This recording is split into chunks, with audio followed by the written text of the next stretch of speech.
بسم الله الرحمن الرحيم. الحمد لله رب العالمين والصلاة والسلام على سيد الأنبياء والمرسلين أما بعد فأستعيذ بالله من الشيطان الرجيم بسم الله الرحمن الرحيم السلام علیکم ورحمۃ اللہ وبرکاتہ۔ عزیز طلبہ کرام، امید کرتا ہوں احباب خیر سے ہوں گے۔ انشاءاللہ آج ہم مشکات المصابیح کے درس نمبر 64 میں باب الصید والذبائح فصل اول سے احادیث نمبر 4065 سے لے کر 68 تک پڑھنے کی سعادت حاصل کریں گے۔ آج کے درس میں ان احادیث مقدسہ کا ترجمہ ہوگا اور ساتھ ساتھ ان احادیث مقدسہ کی تشریح و توضیح کرنے کی سعادت حاصل کریں گے۔ تو آئیے طلبہ کرام بلا تاخیر بڑھتے ہیں اپنے آج کے درس کی طرف۔ بسم اللہ الرحمن الرحیم۔ حضرت عدی بن حاتم رضی اللہ تعالی عنہ سے یہ روایت ہے، وعنہ قال قلت یا رسول اللہ انا نرسل الكلاب المعلمة قال قل ما امسکنا علیک قلت وان قتلنا قال وان قتلنا قلت انا نرمی بالمعراض قال قل ما خازاك وما اصاب بعرضه فقاتل فانه وکیل فلا تأکل متفق علیہ۔ حضرت عدی بن حاتم رضی اللہ تعالی عنہ کہتے ہیں، میں نے عرض کیا یا رسول اللہ، ہم تربیت یافتہ یعنی سکھائے ہوئے کتوں کو شکار کے پیچھے چھوڑتے ہیں۔ حضور علیہ السلام نے فرمایا، تمہارے کتے تمہارے لیے جو شکار پکڑ کر رکھیں اس کو کھا لو۔ میں نے عرض کیا اگرچہ وہ کتے شکار کو مار ڈالیں؟ آپ نے فرمایا ہاں اگرچہ مار ڈالیں۔ پھر میں نے عرض کیا ہم شکار پر بغیر پر کا تیر چلاتے ہیں اور اس کے ذریعے شکار کر لیتے ہیں، تو کیا وہ شکار کھانا درست ہے؟ آپ نے فرمایا جس شکار کو وہ تیر زخمی کر دے، یعنی اگر وہ تیر سیدھا جا کر نوک کی جانب سے شکار کو لگے اور وہ مر جائے تو اس کو کھا لو، اور اگر وہ تیر نوک کی جانب سے نہیں بلکہ عرض یعنی چوڑائی کی جانب سے جا کر اس شکار کو لگے کہ وہ شکار کو زخمی نہ کرے اور وہ مر جائے تو وہ وکیز ہے، اس کو نہ کھاؤ۔ یہ بخاری و مسلم کی روایت ہے۔ گویا اس حدیث مقدسہ میں اس بات کی طرف اشارہ ہے کہ بندوق کی گولی کا شکار کیسا ہے۔ اس حدیث مقدسہ کی توضیح کے اندر شارحین کرام کچھ یوں رقم تراز ہیں، انا نرمی بالمعراض کے حوالہ سے، یعنی کبھی ہم شکار پر تیر پھینکتے ہیں تو وہ جا کر چوڑائی میں لگ جاتا ہے، اس کا کیا حکم ہے؟ حضور علیہ السلام نے جواباً ارشاد فرمایا، قل ما خازاقا، خازاقا گھسنے اور نافذ ہونے کو کہتے ہیں، نوک اور دھار سے زخم کرنا مراد ہے۔ معراض وہ تیر ہے جو عرضاً شکار کو لگے، دھار کی طرف سے نہ لگے۔ یہ وکیز کے حکم میں ہے، شکار حلال نہیں۔ اس سے ہر اس ثقیل چیز کا ضابطہ نکلتا ہے جس میں دھار نہ ہو بلکہ اپنے بوجھ، زور اور دباؤ سے شکار کو پھاڑ دیتی ہو۔ اب اس میں فقہا کا اختلاف ہے کہ غیر دھاری دار چیز کا شکار حلال ہے یا حرام، جس میں آج کل بندوق کی گولی کا مسئلہ سامنے آتا ہے۔ امام مکحول اور اوزاعی اور کچھ دیگر علماء کی رائے یہ ہے کہ بندوق کی گولی سے کیا ہوا شکار حلال ہے۔ جمہور علماء کرام کی رائے یہ ہے کہ دھار کے علاوہ اور زخم لگنے کے بغیر دباؤ کے ذریعے سے مارا ہوا شکار حلال نہیں ہے، لہٰذا بندوق کی گولی سے شکار حلال نہیں ہے، ماں سوائے یہ کہ شکار زندہ ہو اور ذبح اختیاری ہو جائے تو پھر حلال ہے۔ امام اوزاعی اور علماء شام اور امام مکحول قرآن کریم کی اس آیت مقدسہ سے استدلال کرتے ہیں کہ مما امسکنا علیکم، اس میں زخم کا ذکر نہیں ہے، آیت مطلق ہے، اس کو زخم کے ساتھ مقید نہیں کیا جا سکتا، لہٰذا غیر دھاری دار چیز سے شکار جائز ہے۔ جمہور مذکورہ حدیث سے استدلال کرتے ہیں کہ حضور علیہ الصلاۃ والسلام نے ارشاد فرمایا کہ معراج کے ذریعے شکار کو وکیز قرار دیا ہے اور خازاکہ کی شرط لگا دی کہ دھاری دار سے زخم لگا ہو اور خون بہہ گیا ہو تب حلال ہے، ورنہ حلال نہیں ہے۔ جمہور میں امام اوزاعی کے استدلال کا یہ جواب دیا ہے کہ مما امسکنا میں امساک کی قید عدم عقل کے لیے ہے کہ تمہارے لیے روکے اپنے کھانے کے لیے نہ روکے۔ اس آیت کا زخم لگنے نہ لگنے سے کوئی تعلق ہی نہیں ہے، بلکہ امساک اور زخم دونوں اکٹھے ہو بھی سکتے ہیں۔ بہرحال بندوق کی گولی اگرچہ بارود کے دباؤ میں جا کر شکار کو دبا دیتی ہے، لیکن اس میں کچھ اس قسم کی تیزی ہے کہ چاقو چھری سے زیادہ سلیقے سے چیز کٹ جاتی ہے۔ اس حوالے سے جمہور علماء کرام کو نظر ثانی کی ضرورت ہے۔ آئیے اگلی حدیث مقدسہ کی طرف بڑھتے ہیں۔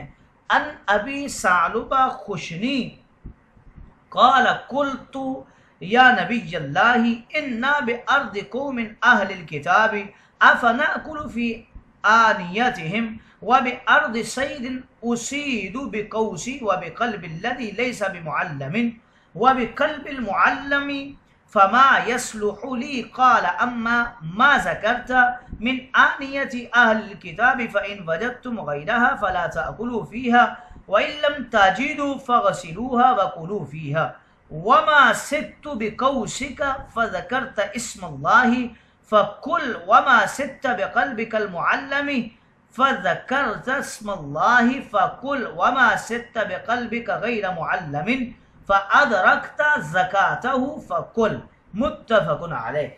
حضرت ابو ثعلبہ خشنی رضی اللہ تعالی عنہ کہتے ہیں میں نے عرض کیا اے اللہ کے نبی، ہم ایک ایسی قوم کے درمیان سکونت پذیر ہیں جو اہل کتاب ہیں، تو کیا ہم ان کے برتنوں میں کھا پی سکتے ہیں؟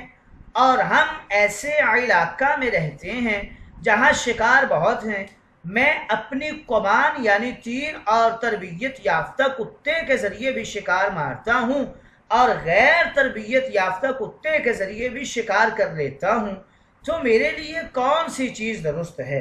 حضور علیہ الصلاۃ والسلام نے ارشاداً فرمایا جہاں تک اس چیز کا تعلق ہے جو تم نے اہل کتاب کے برتنوں کے بارے میں پوچھی ہے، تو ان کے متعلق حکم یہ ہے کہ اگر ان برتنوں کے علاوہ برتن مل جائیں تو پھر ان کے برتنوں میں مت کھاؤ پیو، اور اگر دوسرے برتن نہ مل سکیں تو پہلے ان کو اچھی طرح دھو لو پھر ان میں کھا پی لو۔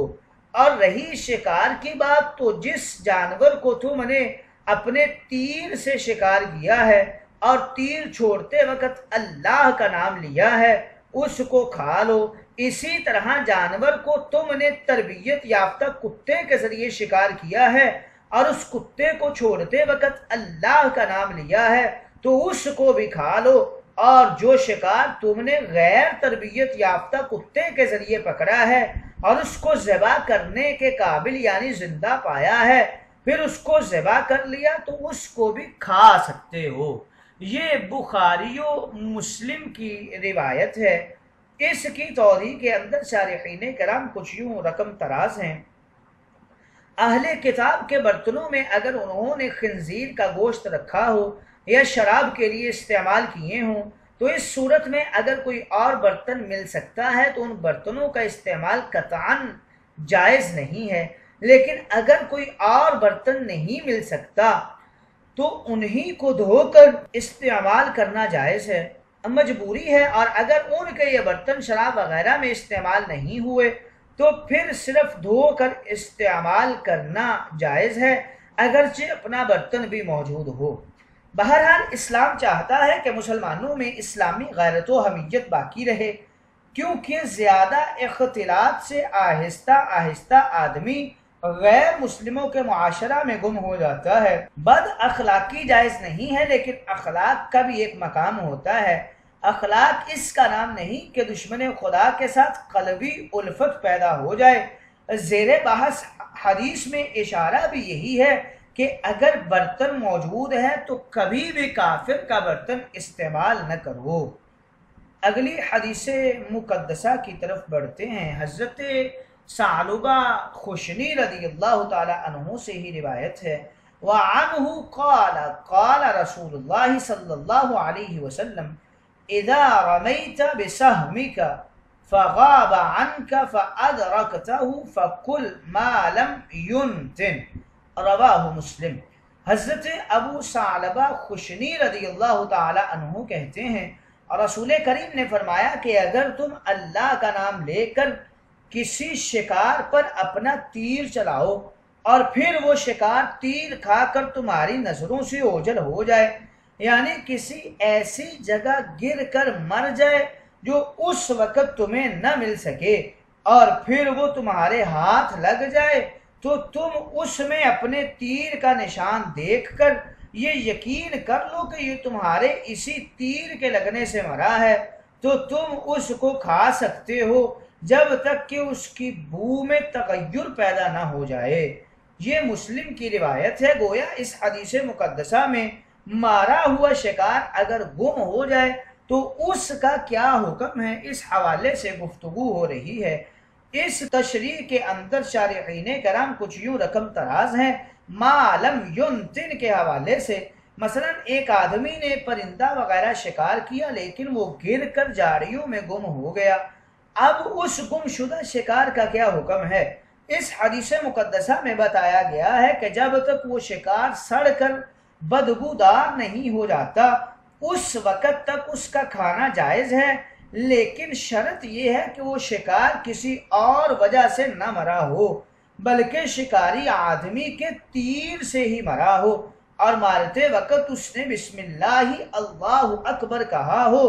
شکار معمولی بدبو اٹھنے سے حرام نہیں ہوتا، اگرچہ مضر صحت ہو جاتا ہے، تاہم شکاری پر لازم ہے کہ وہ شکار کو حتی الامکان تسلسل کے ساتھ تلاش کرتا رہے۔ اگلی حدیث مقدسہ کی طرف بڑھتے ہیں۔ یہ بھی حضرت ابو ثعلبہ خشنی رضی اللہ تعالی عنہ سے روایت ہے، عن النبی صلی اللہ علیہ وسلم قال فی الذی یدرک صیدہ بعد ثلاث فقلہ ما لم ینتن، رواہ مسلم۔ حضرت ابو ثعلبہ خشنی کہتے ہیں رسول کریم نے اس شکاری کے حق میں جو اپنے شکار کو 3 دن کے بعد پائے فرمایا کہ اس کو کھا لو یہاں تک کہ اس میں بو پیدا نہ ہو گئی ہو۔ یہ مسلم شریف کی روایت ہے۔ گویا اس حدیث مقدسہ میں اس بات کی طرف اشارہ کیا گیا ہے کہ اگر 3 دن کے بعد بھی شکار مل جائے اور اس میں بدبو پیدا نہ ہوئی ہو تو اس کا کھانا بلا کراہت اور بلا کباہت عند الشرع جائز ہے۔